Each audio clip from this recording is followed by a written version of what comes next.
نماز ظہر بھی ابھی باقی ہے، لیکن اس سے پہلے ہمارے معزز مہمان مفتی صاحب کی تشریف فرما ہے، تو کیونکہ وقت کی نزاکت کو سامنے رکھتے ہوئے وہ گفتگو فرمائیں گے۔ ایک شعر میں ان کی آمد سے پہلے علامہ کا آپ کے سامنے پیش کروں گا، کیونکہ ہم میں سے ہر ایک کی خواہش ہے کہ ہم بڑے مقام پہ پہنچ جائیں۔ ہر ایک دل چاہتا ہے کہ میں وزیر اعظم بن جاؤں، ہر ایک اس مقام پہ جانے کی کوشش کرتا ہے۔ میں دل کی اتھا گرمیوں سے محترم مقام سید منور سے شاہ صاحب کا شکریہ ادا کرتا ہوں کہ وہ یہاں تشریف لائے ہیں۔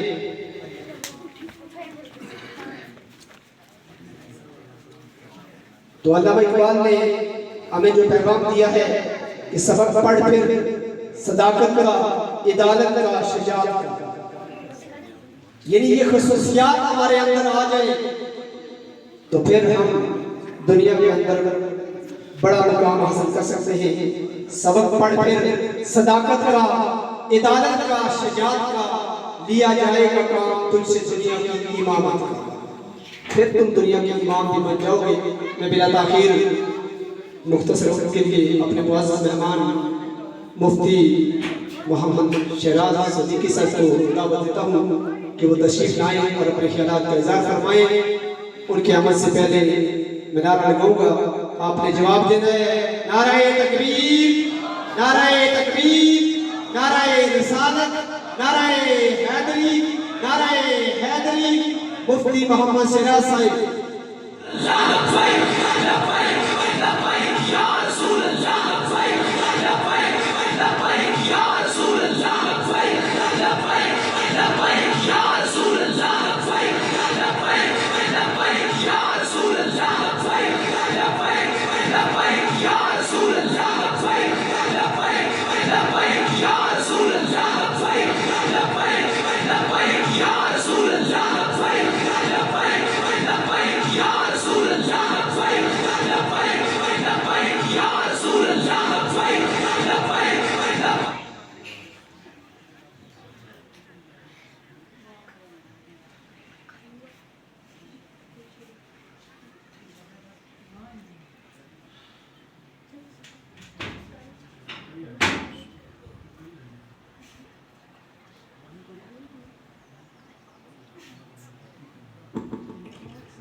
الحمدللہ الحمدللہ الذی زین النبی بحبیبہ المصطفیٰ ومن علی المؤمنین بالبشر المجتبیٰ والصلاة والسلام علی رسولہ محمد خیر الانام وعلى آله وأصحابه المتأدبين بالتقوى أما بعد فبسم الله الرحمن الرحيم عن سلمان رضي الله تعالى عنه عن النبي صلى الله عليه وآله وسلم من تبدى في بيته فأحسن الوضوء ثم أتى المسجد فهو زائر الله وحق على المسؤول أن يكرم الزائر أو كما قال النبي صلى الله عليه وسلم إن الله وملائكته يصلون على النبي يا أيها الذين آمنوا صلوا عليه وسلموا تسليما اللهم صل على سيدنا ومولانا محمد وعلى آل سيدنا ومولانا محمد وبارك وسلم الصلاة والسلام عليك يا سيدي يا رسول الله وعلى آلك وأصحابك يا سيدي يا خاتم النبيين زبان تا بود در دہان جائے گی زبان تا بود در دہان جائے گی ثنائے محمد بود دل پذیر حبیب خدا اشرف انبیاء، حبیب خدا اشرف انبیاء کہ عرش مجیدش بود متقا، سوار جہانگیر یکرام برا، سوار جہانگیر یکرام برا کہ بگذشت از قصر نیلی روا۔ اللہ وحدہ لا شریک حمد و ثنا اور حضور نبی پاک صلی اللہ علیہ وآلہ وسلم کی پاک بارگاہ میں ہدیہ درود و سلام پیش کرنے کے بعد عالی مرتبت علماء کرام، صحابہ رسول صلی اللہ علیہ وآلہ وسلم اور آج کی اس خوبصورت مسجد امام حسین کی افتتاحی تقریب کے صدارت فرمانے والے ہمارے محترم بزرگ اور دوست جناب عزت مآب حاجی محمد سلیم صاحب سیفی زیدہ مجدہ اور میرے محترم بزرگوں دوستوں مسلمان بھائیوں، میں سب سے پہلے حاجی صاحب کو اور آپ آلے گاؤں کو، آلے محلہ کو مبارکباد پیش کروں گا کہ آپ نے اللہ کا گھر تعمیر کرایا، آپ نے جگہ دی، حاجی صاحب نے خدمات پیش کی، سرپرستی کی، اور بھی جو دوست احباب اس جگہ معاون بنے، اللہ تعالیٰ سب پر کرم فرمائے۔ اور آج بھی آپ مسجد میں آئے اور اللہ تعالیٰ اس مسجد میں ہم سب کا آنا جاری رہے۔ مسجد صرف دکھانے کے لیے نہیں بنائی جاتی، رب کو منوانے کے لیے بنائی جاتی ہے۔ مسجدیں آپ دیکھتے ہیں بہت جگہوں پر بنتی ہے، لیکن چونکہ ہمارا جو نظام ہے یا ذمہ داری ہے وہ یہ ہے کہ مسجد بنانے والا بناتا ہے، اللہ انہیں اجر دیتا ہے، وہ پکی بات ہے۔ لیکن جناب والا جس جگہ مسجد ہوتی ہے نا، بنانے کے بعد اس کو آباد کرنا ان کی ذمہ داری ہوتی ہے۔ آج میں بھی آیا، حاجی صاحب دوست محترم ہیں، آپ نے حکم دیا، حاضر ہوا، حاجی صاحب آئے اور علماء کرام دور دراز سے آئے، لیکن یاد رکھنا جو 5 ٹائم کی نماز کی پابندی ہے وہ آپ کے ذمہ ہے۔ وہ باہر سے آ کر لوگ نہیں پڑھیں گے، وہ اپنے اپنے محلوں میں پڑھیں گے۔ اس مسجد میں نماز آپ نے پڑھنی ہے، اذان آپ نے دینی ہے، جماعت کے امام آپ نے کرنا ہے۔ لیکن یاد رکھنا جب بھی مسجد میں آؤ گے نا، میں حدیث آپ کو سناؤں گا، طبرانی کبیر کی حدیث ہے، حضرت سلمان فارسی رضی اللہ تعالیٰ عنہ حدیث کے راوی ہیں، فرماتے ہیں حضور علیہ السلام نے ارشاد فرمایا من توضا فی بیتہ فاحسن الوضوء، فرمایا جس بندے نے اپنے گھر میں وضو کیا اور صحیح طریقے سے وضو کیا، سونا وضو کیا۔ سونا وضو وہ ہوتا ہے جس طرح رسول اللہ نے فرمایا اس طرح وضو کرنا۔ میں استاد ہوں، علماء کو پڑھاتا ہوں، میری تقریر کا انداز اپنا ہے۔ میں جس طرح سبق پڑھانے کے انداز ہوتے ہیں کہ چھوٹے سے لے کر بڑے تک، لائق شاگرد سے لے کر کمزور تک سب کو سمجھ آئے۔ میں نے آپ سے ایسے 2-4 منٹ باتیں کرنی، میں پہلے دیکھ رہا تھا حافظ صاحب کی طرف، یہ مجھے بتائیں، پھر خود ہی میں نے سوچ لیا کہ آپ بتانے کی ضرورت نہیں، میں صرف 2 باتیں آپ سے کرنی، بات ختم کرنی۔ میں بھی حاجی صاحب بھی سفر کر کے آئے، آپ بھی اتنی دیر بیٹھے ہوئے، نماز بھی ابھی پڑھنی ہے، لیکن جو آپ کو پیغام دینا وہ یہ ہے، حضور نے ارشاد فرمایا جو بندہ وضو کرے سونے طریقے سے وضو کر کے آئے، پھر کیا کرے، ثم اتى المسجد، پھر مسجد میں آئے۔ آتے سارے لیکن جو حدیث کے الفاظ ہیں وہ غور کرے، فرمایا فَهُوَ زَائِرُ اللَّهِ، فرمایا مسجد میں آنے والوں اور صرف دیواروں کو نہ دیکھو کہ یہ دیواریں ہیں، ٹائلوں کو نہ دیکھو، شیشوں کو نہ دیکھو، بلکہ یہ جس رب کا گھر ہے، رب کا محبوب فرما رہا ہے فَهُوَ زَائِرُ اللَّهِ، تم بظاہر ٹائلوں کو دیکھتے ہو، بظاہر دیواروں کو دیکھ رہے ہو، لیکن حضور فرما رہے ہیں تم اللہ کی زیارت کر رہے ہو۔ یہ تو بندے دل کو برانا بندے کیڑی کیڑی جگہ دے جانے تو سیر و سیاحت واسطے یار جاسم دل گھبرائے سیر و سیاحت کرانگے وزٹ کرانگے تو طبیعت فریش ہو جائے گی حضور رحمت دو عالم علیہ السلام نے فرمایا سونا وضو کر کے کرو آؤ پھر مسجد میں آؤ مسجد میں آؤ گے نا فرمایا فہوا زائر اللہ اب تم اپنے رب کا دیدار کر رہے ہو تم اپنے رب کا دیدار کر رہے ہو آپ اس دنیا کے اوپر جتنی سونی سے سونی جگہ ہے آپ چلے جائیں لیکن اس میں وہ حسن اور خوبصورتی نہیں ہے جو اللہ کے گھروں مسجدوں میں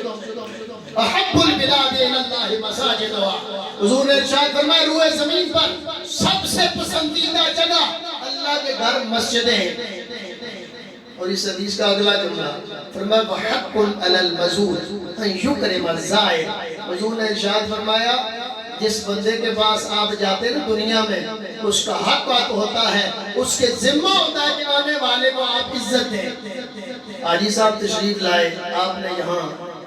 پیار محبتیں کی مسجد تبلیغ کرائی آپ نے اپنی محبتوں کا اظہار کیا آپ نے ان کی عزت کی ہم ساتھ آئے آپ نے سب کی عزت کی حضور نے ارشاد فرمایا سنو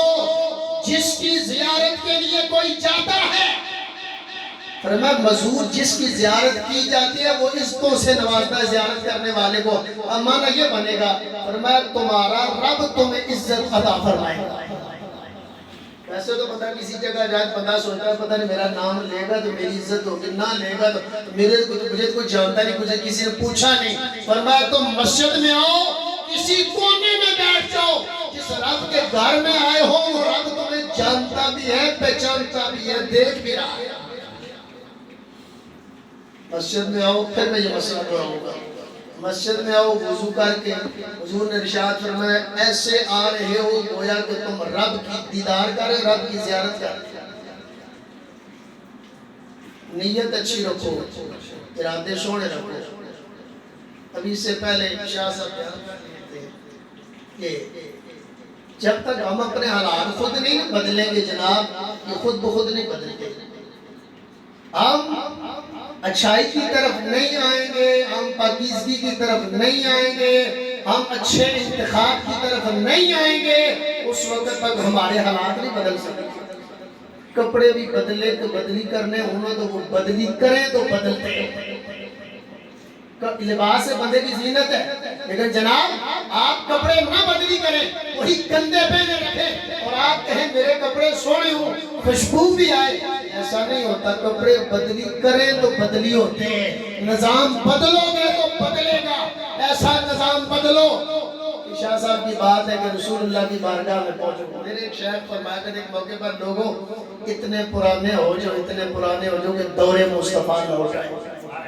نظام مصطفیٰ لانے کا یہی مطلب ہوتا ہے اتنے پرانے ہو جاؤ کہ دور مصطفیٰ نہ ہو جائے اللہ اکبر میں مکاش قلوب کے حوالے سے کوشش کرو 3-4 منٹوں میں بات ختم کروں اللہ اکبر اللہ اکبر کچھ لوگ تھے انہوں نے حج کا احرام باندھا تو حج کے لیے جا رہے تھے تو اب بات میں یہاں سے چھوڑ کر آگے چلتا ہوں پھر واپس بات کو لاتا ہوں خانہ کعبہ شریف کا طواف کیا جا رہا تھا خانہ کعبہ کا طواف کیا جا رہا تھا تو حضرت سفیان ثوری بڑے محدث ہیں وہ فرماتے ہیں کہ میں نے دیکھا ایک بندے کو کہ وہ کعبہ شریف کا طواف کرتے ہوئے وہ دروشی پڑھ رہا تھا کہنے لگے میں اس کو دیکھتا رہا سنتا رہا کہ اور کوئی دعا نہیں پڑھتا حالانکہ دعائیں مختلف ہیں سب سے آسان دعا یہ ہے کہ تیسرا کلمہ پڑھو اور رکن یمانی سے حجر اسود تک اللہم انا نسألک العفو والعافیت فی الدنیا والآخرہ ربنا آتنا فی الدنیا حسنہ وفی الآخرت حسنۃ وقنا عذاب النار یہ دعا پڑھو سفیان ثوری کہتے ہیں کہ میں نے ایک بندے کو دیکھا جوان کو دیکھا وہ دروشی پڑھتے جا رہا ہے کچھ اور نہیں پڑھ رہا کہنے لگے میں نے اس کو پوچھا میں نے کہا جوان یہ بتا تجھے اور کوئی دعا نہیں آتی تو کعبہ کا طواف کر رہا ہے طواف کی مختلف دعائیں ہیں تو صرف دروشی پڑھتے جا رہا ہے وہ جوان کہنے لگا کہ آپ کون ہیں آپ کا کیا نام ہے سفیان ثوری کہتے ہیں کہ میں نے انہیں کہا کہ مجھے لوگ سفیان ثوری کہتے ہیں وہ جوان کہنے لگا آپ کا شمار تو بڑے نیک لوگوں میں ہے بڑے اچھے لوگوں میں ہے. چلو میں ساری بات آپ کو بتاتا ہوں. بات اصل میں کیا ہے؟ وہ جوان کہنے لگا حضور ہم قافلے کے ساتھ حج کی تیاری میں آ رہے تھے. حج کا احرام باندھا ہوا تھا. راستے میں آتے ہوئے اچانک کیا ہوا کہ اچانک میرے والد محترم کا انتقال ہو گیا. میرے والد کی وفات ہو گئی. حج کا احرام باندھا ہوا ہے. وہ جوان کہنے لگا کہ کیا دیکھتا ہوں کہ روح نکلتی ہے. ساتھ یک دم میرے والد کا چہرہ کالا ہو گیا, سیاہ ہو گیا. وہ جوان کہنے لگا میں پریشان ہو گیا. میں نے یک دم اپنا کپڑا اٹھایا اور والد کے چہرے پر ڈال دیا. لیکن پریشان, اتنا پریشان ہوا کہ اب کیا کرے. وہ احرام کو دیکھے تو لوگ کہیں گے بڑے خوش نصیب ہیں, احرام کی حالت میں فوت ہوئے. اور حضور کی حدیث ہے جو بندہ احرام کی حالت میں فوت ہوتا ہے کل قیامت والے دن جب قبر سے اٹھے گا وہ احرام کی حالت میں تلبیہ پڑھتا ہوا اٹھے گا. بظاہر بڑی خوشی کی بات ہے لیکن منہ کسے دکھائیں, منہ تو کالا ہو گیا. وہ جوان کہنے لگا میں اتنا پریشان ہوا یک دم بیہوشی داری ہو گئی گھبراہٹ سے. اتنے میں کہتا ہے کیا دیکھتا ہوں یک دم سونی سونی آوازیں, خوشبو مہنگی اور طبیعت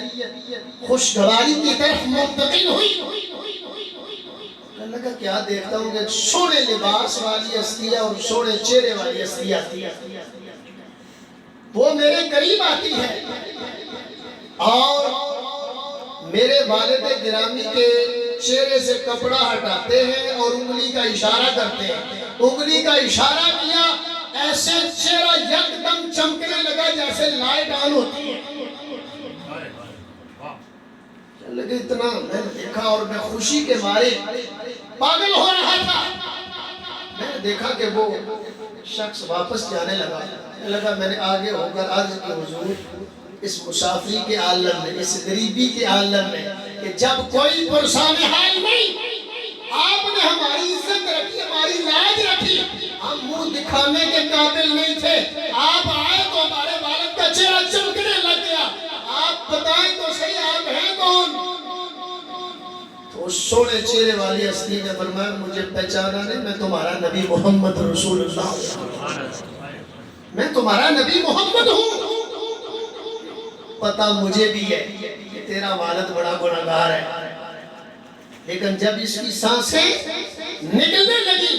تو اس نے مجھے یاد کیا حضور میں نے کوئی اور نیکی نہیں کی, میرے پاس کچھ بھی نہیں ہے, میں نے کام ایک ہی کیا حضور, میں نے آپ پر درود پڑھا ہے. آج میری روح نکلنے لگی, آج مجھے آپ ہی سنبھالنا دیں. حضور نے فرمایا میں تمہارے باپ کی عزت رکھنے کے لیے آیا ہوں. وہ جوان کہنے لگا ہے سفیان ثوری مجھے مسئلے تو آتے ہیں سارے, لیکن اب پریکٹیکل یہ سمجھ آیا کہ باقی مسئلے مسائل پتہ نہیں قبول ہوں گے یا نہیں ہوں گے, لیکن سونے نبی پر پڑا ہوا درود کبھی رد نہیں جائے گا, ضرور قبول ہوگا. میں نے تجربہ کر لیا, تجربہ ہو گیا میرے سامنے, اس لیے میں لگاتار درود شریف پڑھتے جا رہا ہوں کہ حضور پر پڑا ہوا درود کبھی رد نہیں ہوگا. اور مبارک ہو تم دوستوں کو کہ ہم وہ لوگ ہیں جو اذان سے پہلے بھی مصطفیٰ پر درود پڑھتے ہیں, اذان کے بعد بھی حضور پر درود پڑھتے ہیں. بجائے تو سپیکر میں پڑھا جاتا ہے, لیکن حضور کی حدیث ہے کہ حضور علیہ السلام نے ارشاد فرمایا فَقُولُوا مِثْلَ مَا يَقُولُ, فرمایا اذان دینے والا اذان دے, باقی باتیں نہ کرو, اذان کا جواب دو. پھر کیا کرے؟ فرمایا ثُمَّ صَلُّوا عَلَيَّ, پھر صرف اذان دینے والا نہیں, سارے مجھ محمد پر درود پڑھو. آگے حدیث کے جملے فرمایا مجھ پر درود پڑھو, میرے لیے وسیلے کی دعا کرو, اور جو میرے لیے وسیلے کی دعا کرے گا میری شفاعت اس کے لیے حلال ہو جائے گی, واجب ہو جائے گی. محترم باتیں بہت ساری ہیں لیکن ٹائم ساتھ نہیں دیتا. میں آپ دوستوں کو پھر مبارکباد پیش کروں گا اور یہی کہوں گا کہ اللہ تعالیٰ آپ کو خوش رکھے, جزا دے, اس مسجد کو آباد کرو, اس کو سونا رکھو. مسجدیں رنگ روغن سے سونی نہیں ہوتی, بندوں سے سونی ہوتی. اور کوشش کرو کہ ہمارے جس طرح ہم مصلی کے سامنے آگے اچھا بندہ تلاش کر دیں کہ اچھا ہونا چاہیے، عالم ہونا چاہیے، قاری ہونا چاہیے، ایسے کوشش کرو جو اوپر والی سطح وہاں بھی نیک اور اچھے لوگ ہمارے اوپر بیٹھے تاکہ ہمارے ملکوں کے نظام اچھے ہو جائیں. کی محمد سے وفا تو نے تو ہم تیرے ہیں، یہ جہاں چیز ہے کیا لوح و قلم تیرے باخر.